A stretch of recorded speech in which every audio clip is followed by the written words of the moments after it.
Ibu gimana dengan kondisi COVID sekarang ini, apakah sangat berpengaruh pada ekonomi Ibu? Ya berpengaruh lah, karena kan kita harus di rumah kan, ya kan, nggak boleh di luar rumah apa gimana kan, namanya kita perlu apa, semua kondisi kayak gini ya pasti ada apanya. Masalah COVID ini ya, Dek. Ya, Ibu ya resah gara-gara COVID ini. Kita yang biasa kerja kena lockdown, ekonomi terus terang jatuh, ya kan? Nah, ini pun biasa kan Ibu bekerja suami gara-gara kena COVID ini. Ya, kena cobaan. Ibu-ibu pun harus bersabar. Ada yang nggak kerja, keuangan menipis. Mempengaruhi banget lah dari segi perekonomian, apalagi istilahnya cari makan udah susah karena kan semua dilarang, apa dilarang, harus inilah itulah inilah. Bagi saya yang kayaknya ini kali berdampak kali COVID ini, sementara suami di lockdown udah hampir 4 bulan, ya kan, melamar bekerja payah, itulah kerjaan saya pun digantikan juga. Kalau dengan mengatasinya, apakah masih dengan pergi-pergi kayak pakai masker, cuci tangan, pakai sanitizer, apa masih sering dilakukan? Ya harus dilakukan lah, kita kan menjaga apa kesehatan kita sendiri, harus kita semua kemana-mana harus pakai masker lah, jangan apa, jaga jarak pun iya. Lagi pula kita kan harus apa, membersihkan diri kita sendiri, harus keyakinan kita sendiri, harus bersih, harus cuci tangan. Oh ya jelas, harus kebersihan itu harus dijaga demi keuntungan kita juga. Yang dianjurkan sama pemerintah itu ya kita harus menuruti. Ya memang mau kita ya dianjurin itu ya kadang kita ikutin aja lah, keluar pakai masker ya, kita kan lagi kita disuruh ya harus lah cuci tangan apa yang katanya ya diikutin aja. Dikasih ini juga anak-anak, cuman memang kalau dipaksa dari ini juga, paling aku 300 beli vitamin cuci tangan. Jadi kalau menurut Ibu, kalau misalnya orang-orang yang di luar yang mesti nggak pakai masker, nggak jarang cuci tangan, itu menurut Ibu itu bagaimana? Ya kita harus nasihati lah bagaimana caranya supaya orang itu biar apa, biar mengerti keadaan semua sekarang ini. Ya kita bantulah dengan cara kita gimana menasihati mereka supaya mengerti itu aja. Namanya dia bandel, mereka nggak bisa dikasih tahu. Ya udah terserah. Ya itu mereka lah, kita waktu nggak bisa memaksa. Namanya orang kita harus kita suruh, kalau dia nggak mau gimana? Ya kita ya jaga diri kita sendiri aja lah. Saya bilang itu kalau nggak ini dia kak, cuma malah nanti kan kita sok tahu sok ini kan, belum bisa kita ke diri sendiri lah, dari cara. Berarti kita waspada. Jadi kalau dari segi pendidikan sendiri, sekarang kan anak-anak kebanyakan kan nggak di sekolah, kebanyakan daring, dan kebanyakan juga orang tua kan belum tentu mengerti cara bagaimana memakai daring itu. Menurut Ibu itu bagaimana? Gimana ya, anak saya sudah nggak ada sekolah, tapi ya dampaknya sih banyak juga sih, kayak anak-anak ke sekolah gini kan, rasanya gimana ya, kalau orang tua pun jadinya bingung kan, karena anak-anak sekarang nggak sekolah semua mah pelajaran pun terganggu kan. Saya pun ikut prihatin lah masalah kayak apa corona ini ya, mudah-mudahan corona ini cepat selesai, cepat berakhir, semua kita biar sehat selalu. Oh, itu dampaknya ya kalau yang bagi orang yang mampu, keuangannya ada, ya itu nggak ada dampaknya. Kalau kayak kita wong cilik, ibaratnya kata orang Jawa wong cilik, ya itu banyak dampaknya. Kayak saya, ibu-ibu, anak saya kan ibaratkan kan bodoh, terus terang aja ya kan, mengenai pelajaran itu. Ya saya bingung lah nggak enak juga. Tapi lantaran anjurannya sekolah di rumah ya, ada kakaknya ya, kita harus sabar, nggak ada bisa beli paket ya, gimana caranya, namanya anak kita mau pintar mau maju ya, kita tuh harus berjuang. Sebetulnya itu yang nggak bagus, jadi karena nggak bertemu sama gurunya langsung.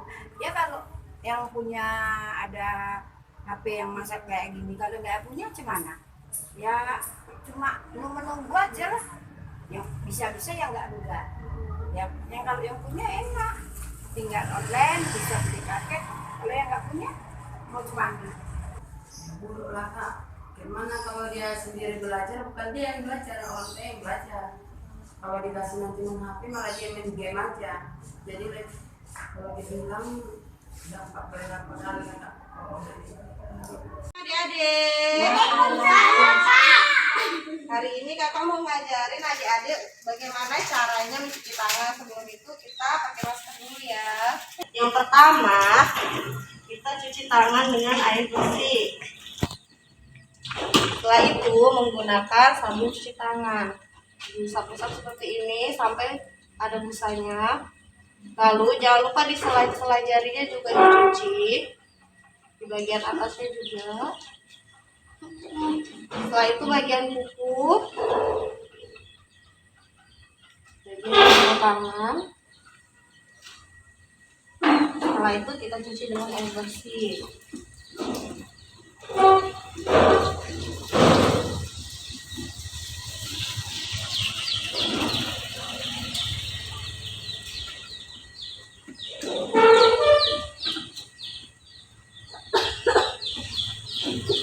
Setelah dicuci dengan air bersih, kita menggunakan hand sanitizer supaya tidak ada kuman yang menempel, karena tangan kita selalu kita gunakan untuk memegang pintu, untuk memegang meja, dan hal yang lainnya. Oke, bagaimana adik-adik, sudah mengerti? Sudah? Oke, baik, kakak akan minta adik-adik untuk mempraktekkan sendiri bagaimana mencuci tangan yang baik dan benar. Menggunakan cuci tangan.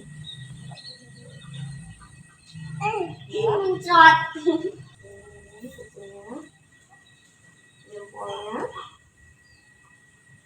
Nah, baru dicuci, dibilas.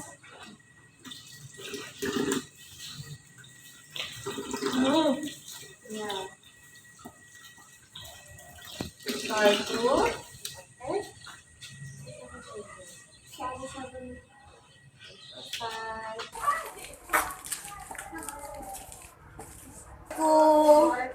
mamanya ada dek.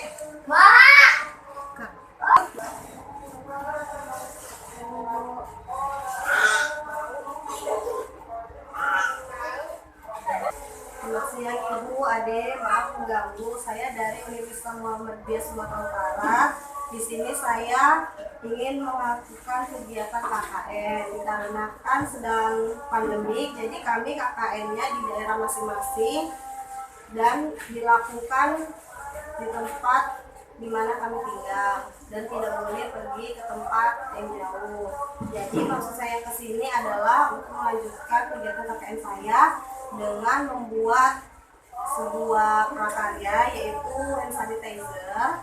Baik Ibu, untuk menjaga keamanan diri dan untuk mengikuti protokol kesehatan kita harus menjaga jarak dan pakai masker. Ini saya bagikan masker pada Ibu adik.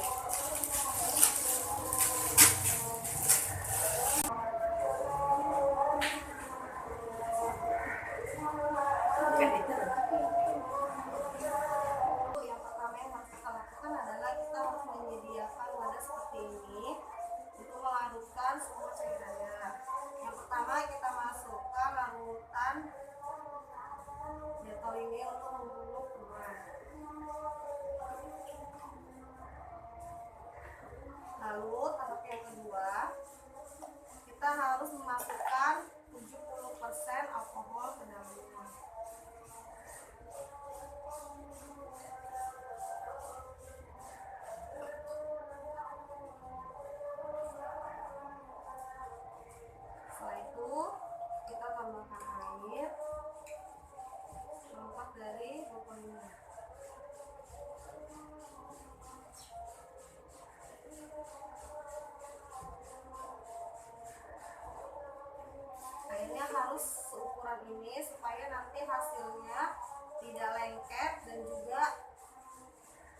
tidak terlalu seperti sabun.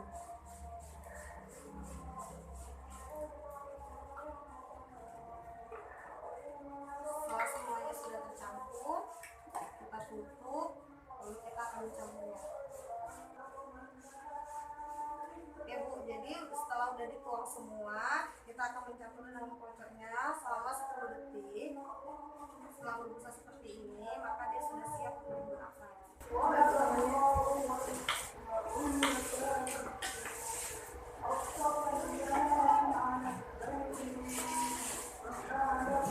Begitu, praktik pencobaan membuat hand sanitizer kita sudah berhasil dan sudah benar.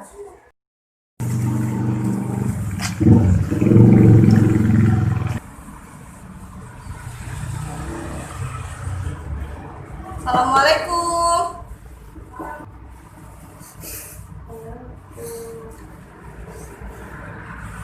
Tujuan saya kemari untuk melakukan kegiatan KKN yang menjadi program dari kampus saya di Universitas Muhammadiyah Sumatera Utara untuk membagi sedikit pengetahuan bagaimana cara membuat disinfektan sendiri dengan barang-barang yang sudah ditemukan, sudah didapatkan dan sudah dipercayanya apakah itu tersedia.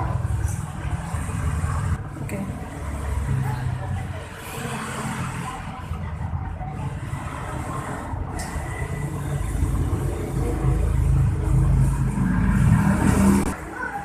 Oke, baik, untuk menjaga dan mengikuti protokol kesehatan kita harus menjaga jarak dan juga memakai masker. Jadi ada baiknya kita sekarang memakai masker.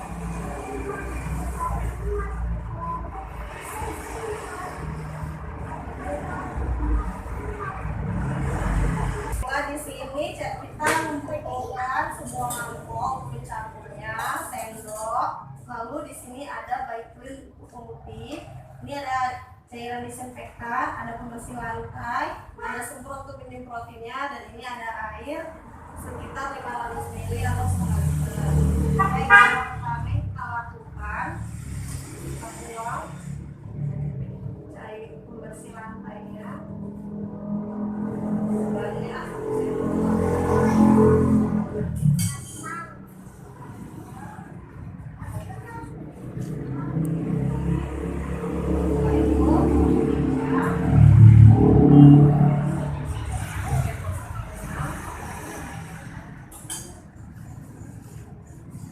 Lalu cairan disinfektannya sama tutup botol.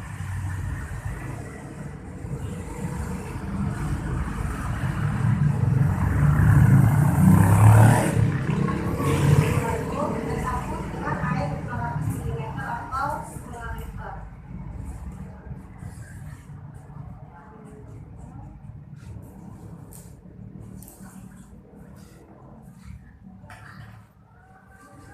Setelah itu kita aduk. Setelah itu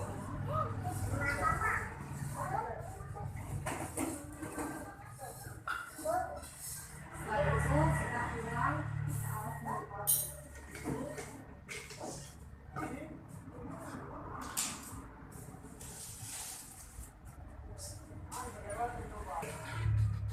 Oke, kita tuang ke dalam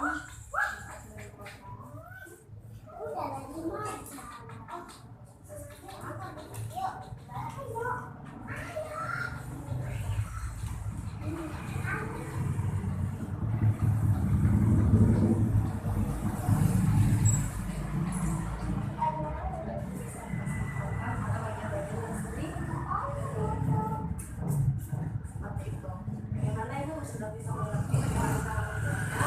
Semoga apa yang hari ini saya jelaskan bisa bermanfaat ke depannya dan bisa digunakan sendiri di rumah tanpa perlu lagi memikirkan bagaimana membuatnya.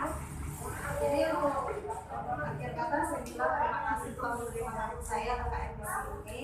Assalamualaikum warahmatullahi wabarakatuh. Hari ini saya akan melanjutkan kegiatan KKN saya yang merupakan program dari kampus saya di Universitas Muhammadiyah Sumatera Utara.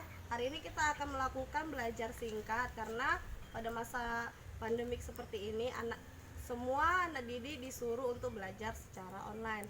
banyak dari mereka yang tidak mengerti bagaimana cara belajar online. Jadi di sini saya ingin menambah pengetahuan dan wawasan mereka dengan cara belajar di tempat terbuka seperti ini supaya mendapatkan banyak inspirasi dan lebih merasa nyaman untuk belajar. Dan ini adik-adiknya. Gini dek. Kakak bagi satu-satu maskernya ya.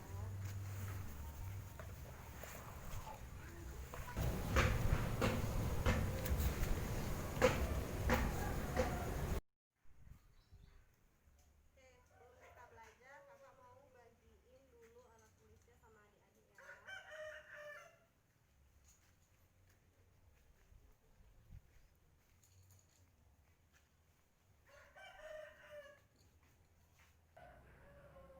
Hari ini kakak mau ngajarin adik-adik menceritakan sebuah cerita legenda yang berasal dari Sumatera Barat, Padang, yang berjudul Malin Kundang. Adik-adik di sini tahu kayak mana cerita Malin Kundang? Siapa yang tahu cerita Malin Kundang? Ada? Oke, cerita Malin Kundang. Alkisah di suatu daerah di Sumatera Barat, di pesisir pantai, hiduplah seorang anak. Mereka hidup. Assalamualaikum.